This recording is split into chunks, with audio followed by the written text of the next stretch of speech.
Hi there, it's Kevin with GatheringMagic.com with match number 1 with the Thermo-Visions deck. I think that this is capable. It's kind of risky, but we do have action with this hand, and double Reality Smashers is something that we can use a Sanitarium to get rid of one if we have to. We have a Negate, a Fire Temper, Lightning Axe. This is fine. So Lightning Axe will probably be the biggest scenario to get rid of a Reality Smasher. So most of our draws are going to be relevant. I'd like to hit another red source, of course, for the Fire Temper. So it is a swamp, which is the best because both of those decks are the Delirium deck and the Black-White Angels are pretty easy for this deck. Yeah, this is the match I definitely do want if it is Black-White Angels or Black-White control. We didn't hit a land in 2 turns, which is not what we want to be. But we do have a Negate and an Unsubstantiate. Most likely if he casts anything here, I'm going to Unsubstantiate it just to set him back. So either this like a Read the Bones, I think we do Unsubstantiate it. So still not a play on our opponents. So come on, land.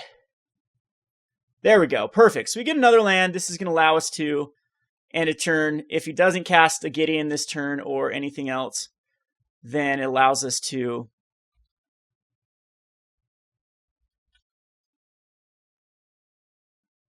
So at this point, I'm thinking he wants to hit a land draw. I think I'm going to allow him to Read the Bones. Yeah, I'm going to allow it.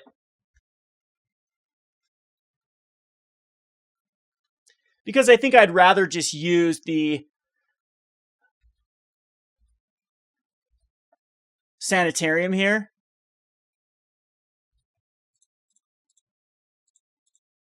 To try to hit that next land drop. And at this point, I might just ditch a Lightning Axe. I think just ditching a Reality Smasher is probably the better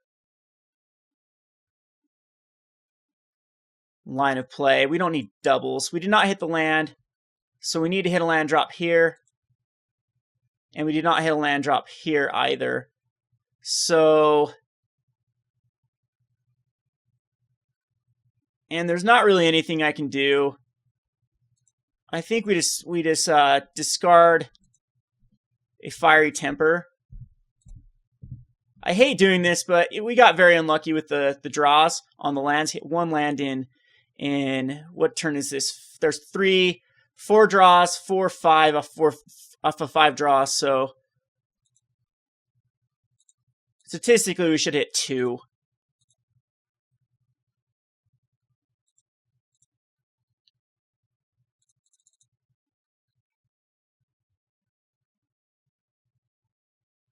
And there's Gisela. I don't care about Gisela because we'll Incendiary Flow it. Maybe at this point I Unsubstantiate it. Put him back a turn.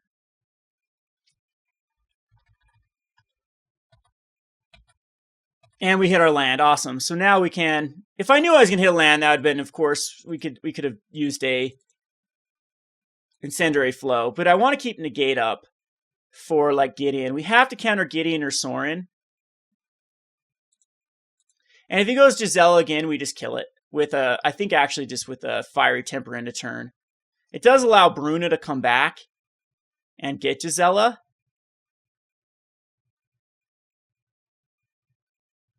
Kind of want to keep the Fiery Temper for the Shambling Vent. And that is a card we absolutely just have to negate.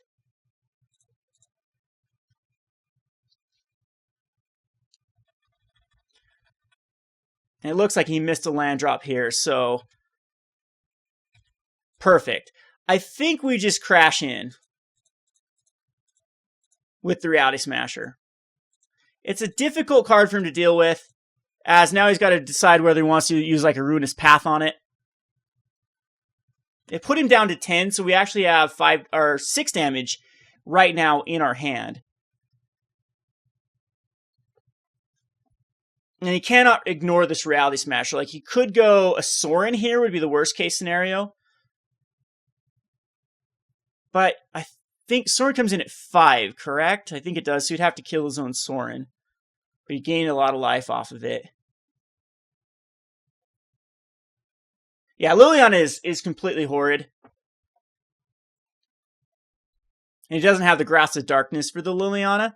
So we get in there for another bit of damage. I'm not even going to cast the Alchemist. We are just going to go ahead and attack in with the Reality Smasher. Not into Liliana. We just attack into him. Again, Liliana is just horrid. It's a card that is really bad versus our deck.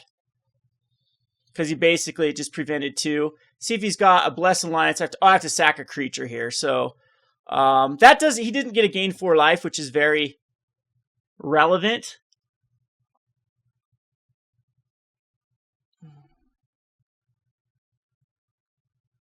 Do I care about the Blessed Alliance? I think getting down to 3 might be the right.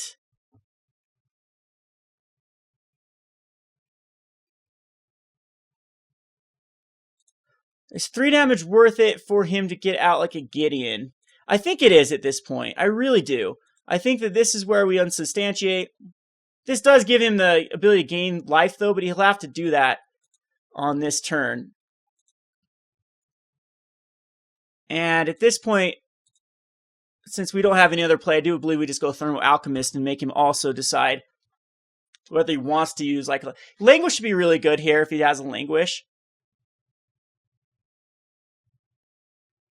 Yeah, okay. So because now I can Liliana and kill it. That was the only scenario I think that we had the possibility of losing this game. But so Unsubstantiate I probably should have just kept. Oh, but when we top into that, that's wonderful. So okay, so sometimes you get the top decks.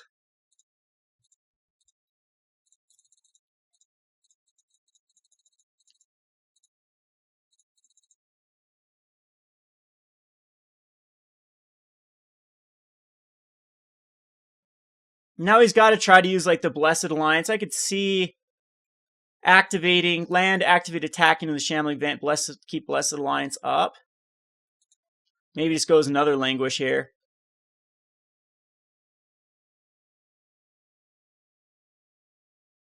But you can see how good Reality Smasher is in this format. Grasp of Darkness requires him to discard a card as well. So we're getting good advantage of that. It's an Anguish on making he can't cast, so he doesn't care there.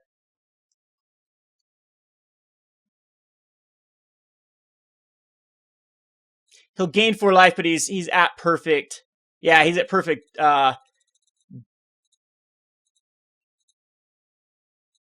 damage here, and we do have the ability to, thanks for this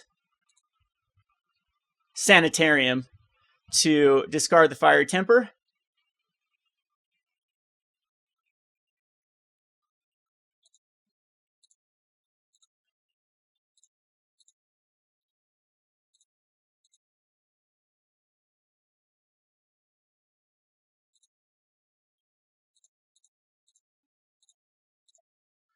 And Incendiary Flow him. Alright, so going to the sideboard.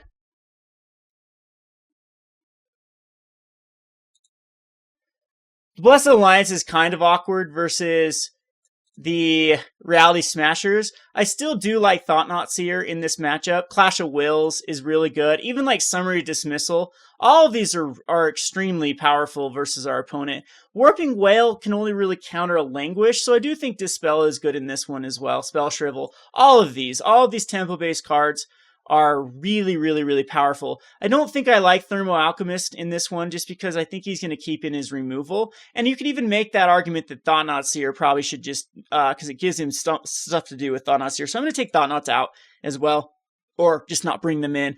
I want to keep some amount of Lightning Axes because they deal with Shambling Vent and they also deal with like the Gisela combo.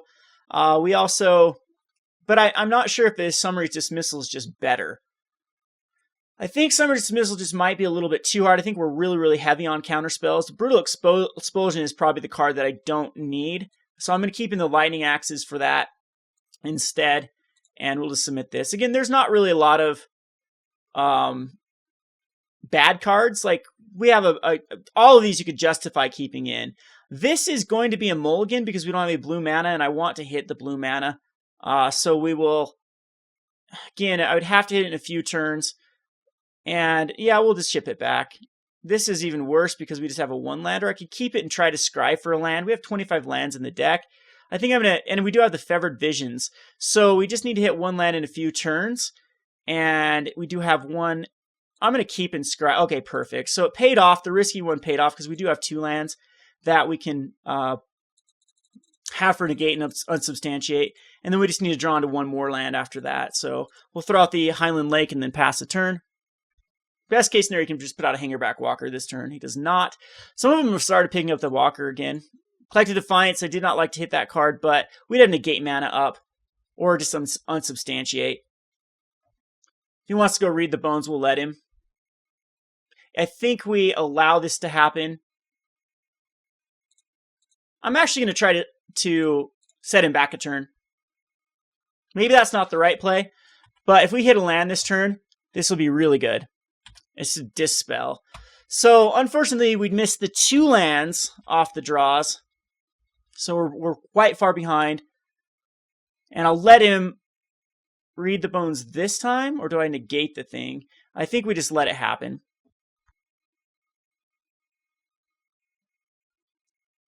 Gives me another turn to try to... Ooh, did he still miss a land drop? He just scried him away? Yeah, that worked out perfect. So, and he has to go to discard. Yeah, that really, really worked out in our favor. Because that did not really give him any advantage. He did scry some cards, put the card on bottom, put the card on bottom. So he was really digging for a land and missed. So we hit a land, but unfortunately, it's that land that comes into play tapped. So we're still good though, because we can counter something, then go Visions. And I'm only going to counter something that I absolutely have to counter. He's missing a double white. I can't deal with the Kalatas, but we can deal with the Kalatas called Collective Defiance. And I think that that's better than just the Visions. We could go the Visions. We could just go Fevered Visions right now and really put us up.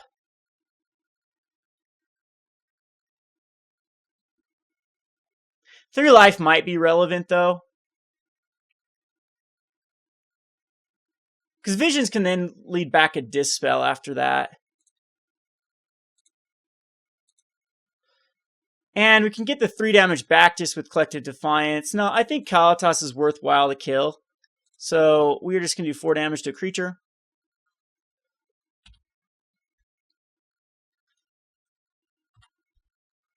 Gideon's tricky for the opponent, so is Obnixilis. Liliana's just incredibly horrid versus... I'm surprised he keeps it in, and because he can get the Kalatas back. But we will kill the Liliana with the Visions. And also what's cool now is we have Negate up. So we can just go...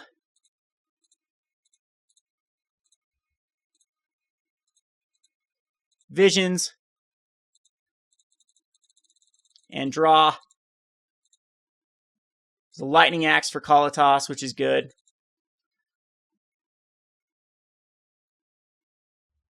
Duress is fine. I don't care about Duress. He has too many cards to pick from here.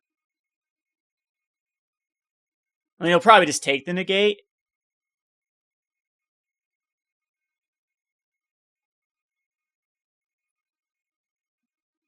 Plus, he looted his Sorin. Sorin's like one of the cards that is really good for him to hit.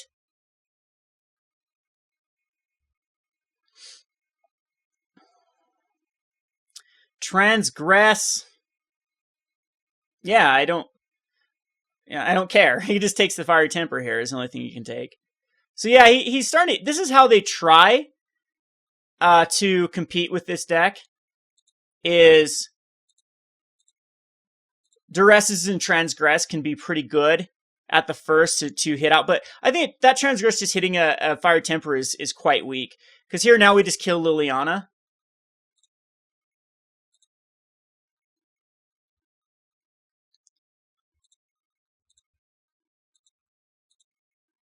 And at this point, we're just going to activate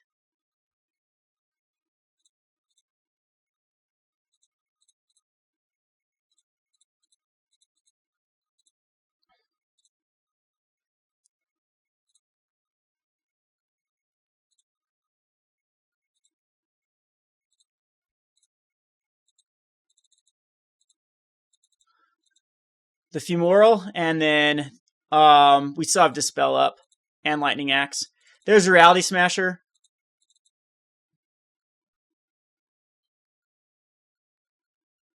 So getting Kalatas is kind of weird. Sorin is good if you can get Sorin out. But a lot of them only run 1. So Sorin comes out at 6, actually. Anguish Unmaking is something we will definitely Dispel.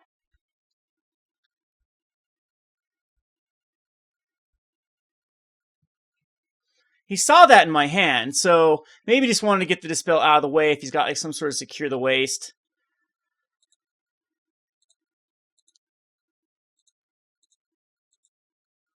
And yes, for those of you wondering, we do Reality Smasher here.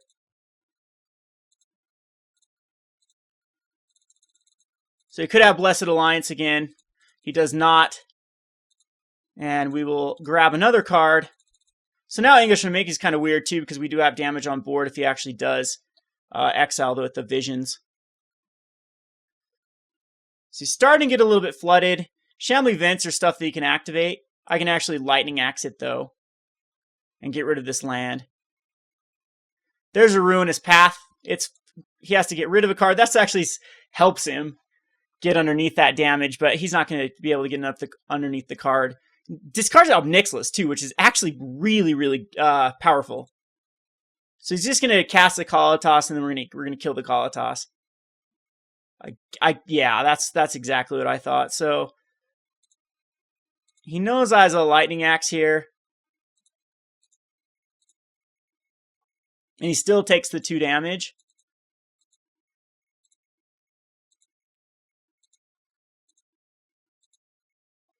So I do believe we play the Yavimaya Coast. We need to keep the Fiery Temper alive. So can I? Because he's going to try to get... No, that's fine if he wants to activate Shambling Vents.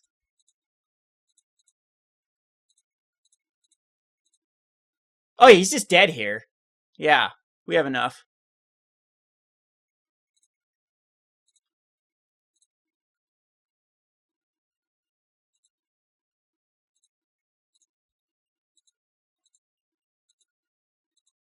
Yep. Like I said, this is probably the strongest matchup for this deck, is the black-white. Just because it's so easy. If you get a Fevered Visions out, it's very, very hard for this deck to come back. Just a pretty much a wash there. Pretty easy, dominant matchup. We'll go on to the next match. This has been Kevin with GatheringMagic.com. Thanks for watching.